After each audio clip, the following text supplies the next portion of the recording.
Well, good morning, everybody. This is the news that we are waking up to for Friday, December the 27th, 2024, day 1038 of the full scale invasion. And we can start with now, look at this. So, 2 nights ago, we had 106 drones and 78 missiles. Christmas morning, right? Then yesterday, we had 31. Today, 24, all of which were intercepted, right? 13 shot down, 11 intercepted with active countermeasures. Now,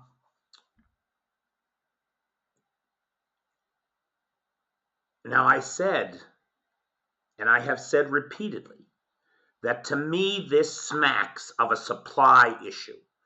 If Russia had the weapons, they would use them. Instead, it looks like they have to save up for these big hits.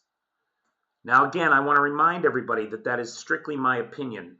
I spoke to a member of the Ukrainian Armed Forces who assured me I am wrong, that the Russians have plenty of this shit still. And why they come in waves like this is unclear. Could be psychological tactics. It's unclear.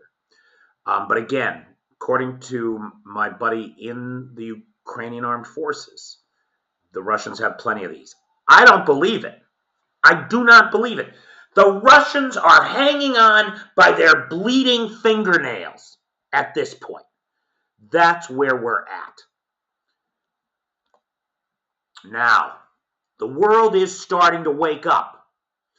This right here is the Eagle S. This is the oil tanker allegedly of the Shadow Fleet, right? Russia operates between 300 and 600, nobody really knows, tankers that are badly underinsured or not insured at all, that are not inspected, that are old, right? They bought up every old tanker they could find when the sanctions went into effect. And these things are used to try to avoid the sanctions. Now, it appears that this vessel, the Eagle S, flying under a Cook Islands flag, dragged its cable, or its anchor rather, across an electricity cable, the Estonia Link 2 cable, as well as 3 communications cables, interfering with internet access and throughput for 2 countries, Estonia and Finland. Here's the good news.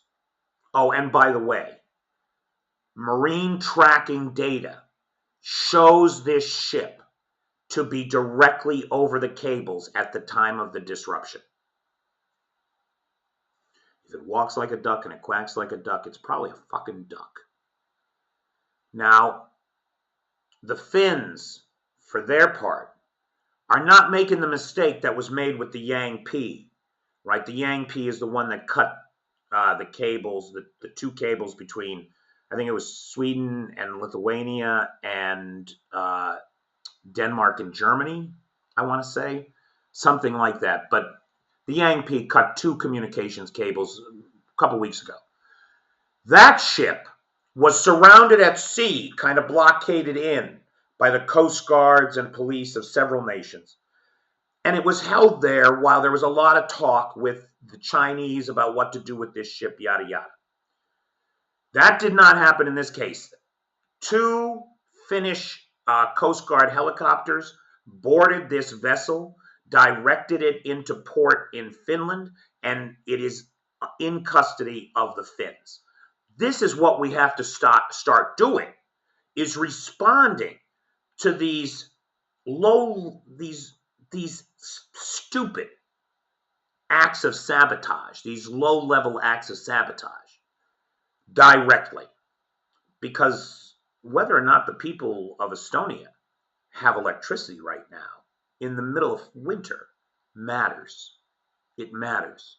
And the perpetrators cannot, especially perpetrators directed by Russian intelligence, cannot be permitted to get away with it.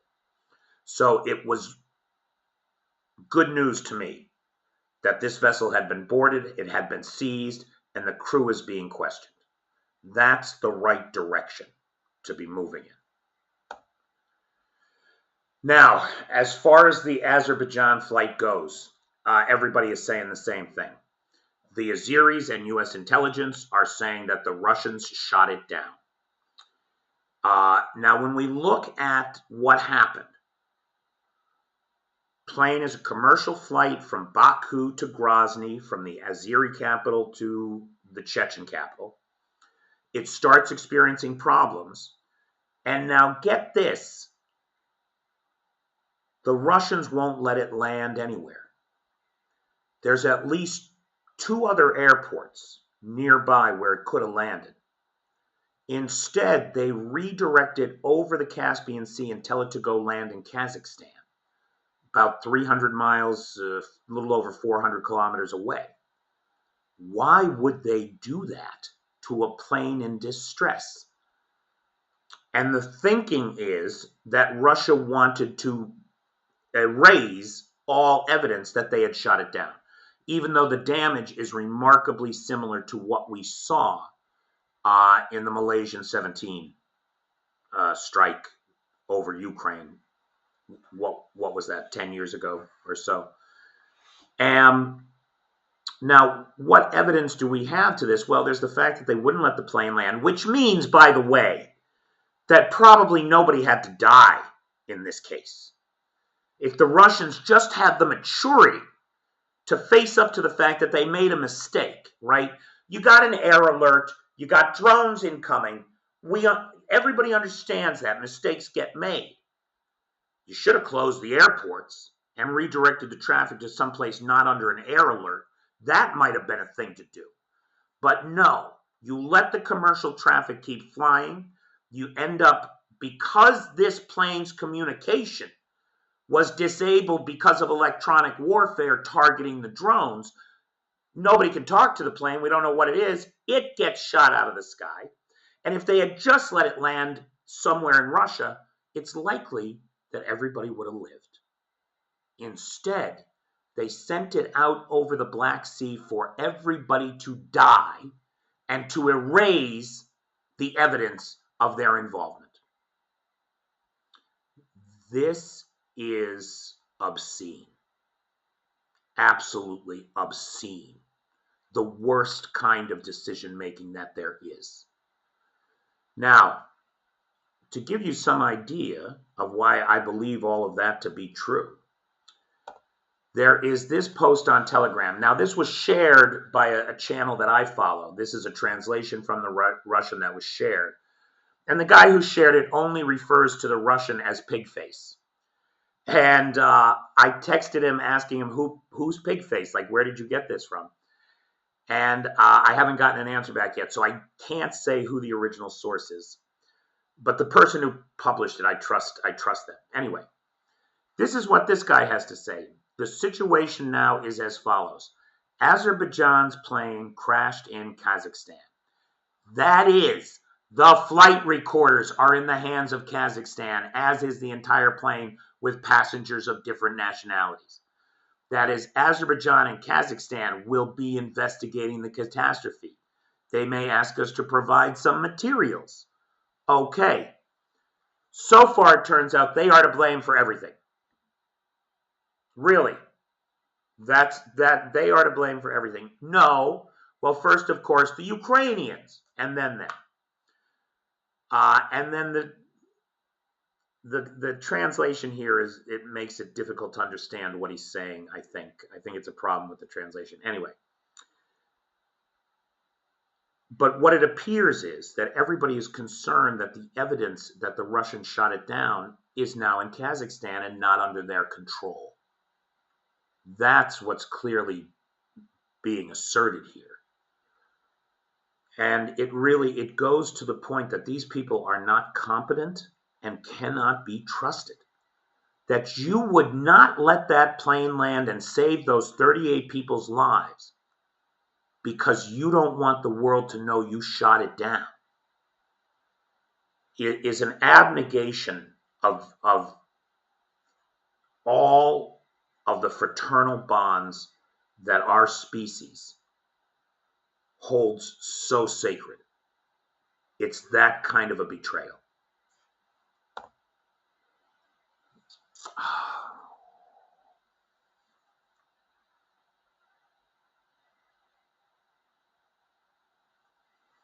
Somebody said yesterday in one of the comments on one of my videos,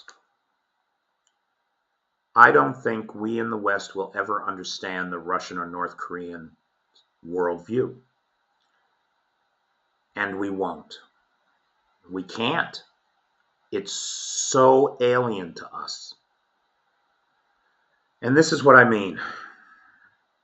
The Russians are absolutely desperate that no one inside Russia knows they had to bring in North Korean troops. They're desperate. They're so desperate that they give the North Koreans phony Russian names and phony Russian birthplaces and phony IDs that don't include their pictures, by the way, and which are signed in Korean, which is hysterical to me. And then we have Private June's notebook. And in Private June's notebook, he confesses basically that he was sent to this operation as punishment for some infraction that he had made in North Korea, but that he was happy to sacrifice himself for dear leader, that he would right the wrongs and return honor by dying in Russia to preserve the fatherland. I learned today that the North Korean troops have a song called Save One Bullet. That is because under no circumstances are you to be taken prisoner. You are to remove yourself before that happens. And we see the Russians doing it all the time.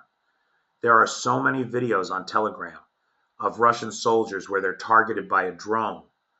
They stick the barrel of the rifle under their chin and they pull the trigger over and over and over again. And it looks like the North Koreans are conditioned in precisely the same way, to never be taken prisoner, to never be captured. Because if you are captured, you are suddenly exposed to a completely different world in which your life matters. You are not merely an extension, a cog in the state machinery, an extension of dear leader's will in the world, but you're a person. And they can't have that. They cannot have that. This is further compounded by the reality on the ground that Russia doesn't want anybody to know that it's dependent on these North Korean troops. And so what is Russia doing? Trying everything they can to hide the fact that the Koreans are there. And so the existence of a North Korean POW in the hands of Ukraine blows that whole story to shit. So they can't have it. The barrier troops will eliminate the North Koreans before they let them surrender, if the North Koreans don't eliminate themselves, as we have seen in one video after another. There's a video of a North Korean pulling a pin on a grenade rather than surrendering. There's video of a North Korean targeted by a drone and eating that lead rather than let himself be captured. And it goes on, right? So we are dealing with a whole culture that has told its people for so long that their lives don't matter, except should they sacrifice them for dear leader. And that to me is all the difference in the world between our way of looking at things and their way of looking at things. Human life should not be disposable. Human life has value intrinsically. It is not something you can put a price tag on like Kim Jong-un did when he sold these guys to Vladimir Putin for $28,636.36. That's what Kim got for the lives of these men. And on top of that, there is now reporting, the Military Mind in particular did a deep dive on this. Some of the analysts out there are saying that all these troops that Kim sent to Putin are his worst. He sent them the fuck-ups, the people he didn't want, the people who were looking at disciplinary action. Every one of them has a story like Private Jung, that they were in trouble and facing disciplinary action. And this is the disciplinary action. They have been sent to surrender their lives in the service of the leader. And they seem quite happy to redeem themselves doing it that way, which is why we have so few POWs. But look, the Ukrainians are going to get their hands on some POWs. And then this whole nonsense about the cover-up of North Korean involvement, even within there's a nurse. So we know that about 200 now, the number's now 200. 200 wounded North Koreans were sent to the hospital in Kursk City. There's an intercepted phone call of a nurse in that hospital talking to her husband, complaining about these guys. She says the words, when I heard they were sending North Korean wounded here, I thought it must be fake news. That was the term she used. I thought it must be fake news. Our army is certainly strong enough to defeat the Ukrainians. She did not use the word Ukrainians. She used the common slur for Ukrainian that I will not say. So there is, in the minds of the Russians, they've done nothing wrong. The Ukrainians are attacking them. Their army is strong enough to defeat the Ukrainians. They could never need the North Koreans. So the existence of the North Koreans creates a cognitive dissonance for the Russian people. Once the Ukrainians have a couple of North Korean POWs, they could prove to be one of the most effective forms of information operations against the Russians. Because if the Russian people learn that their army is so badly decimated that they had to turn to North Korea, that could go a long way toward putting stress on the societal fabric of the Russian Federation.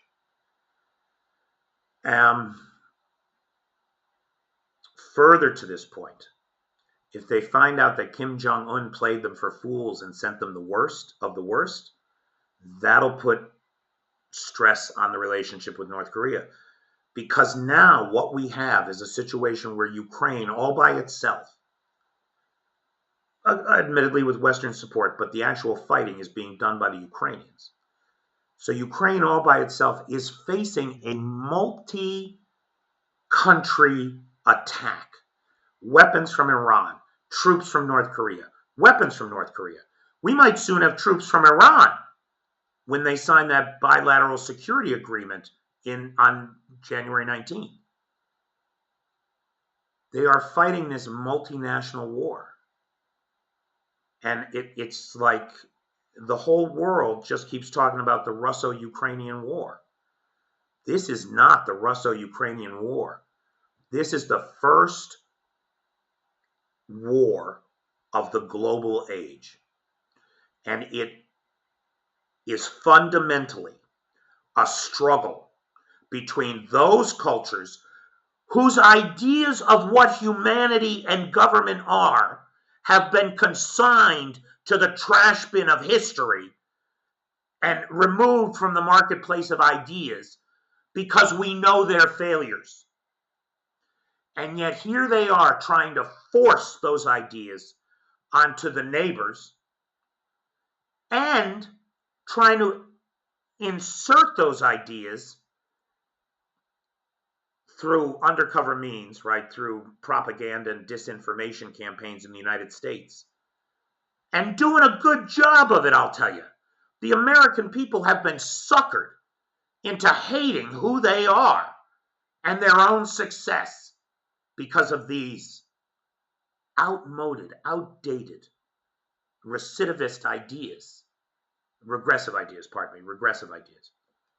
It's insanity to me, and I cannot understand how so many people in the West swallow so much of what they say. Like this guy. Here, let me play this for you. So this guy made a speech. I have a couple of highlights from it here. We have always advocated depoliticization of economic questions. We have never refused supplies to Europe, have we? Now, right there, I'm going to stop it because this is such bullshit. It's unbelievable. Look, they shut off the pipeline through the Baltic. They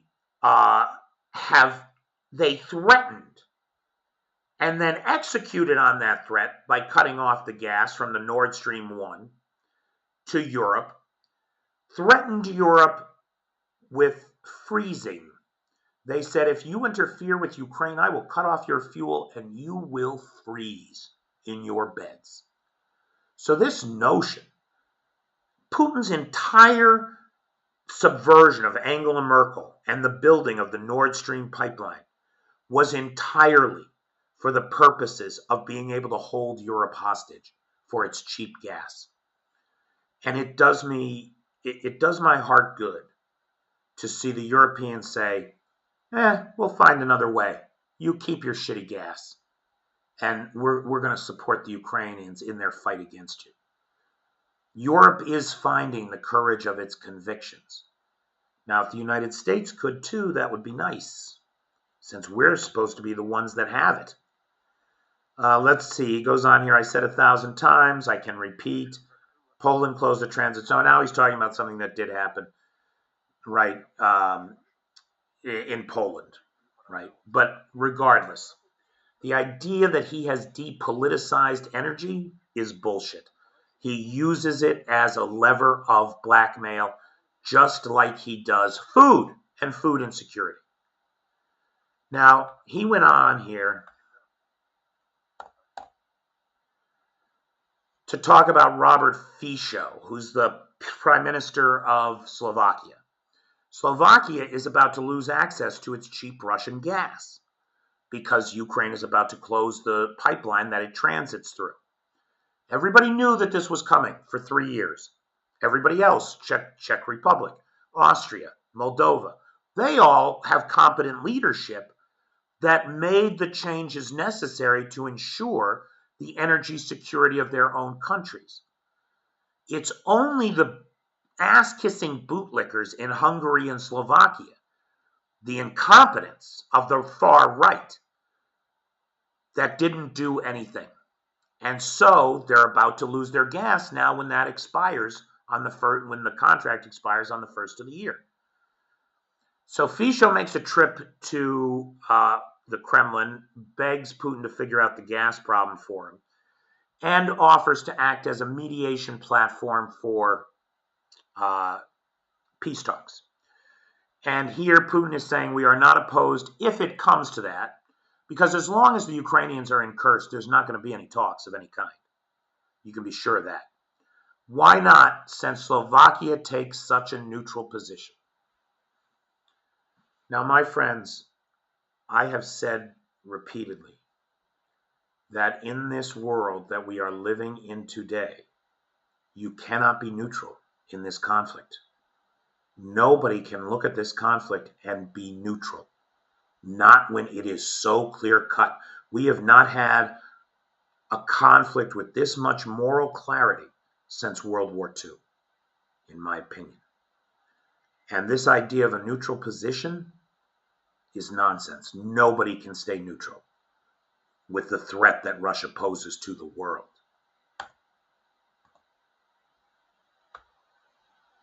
Okay, now, let me play this for you.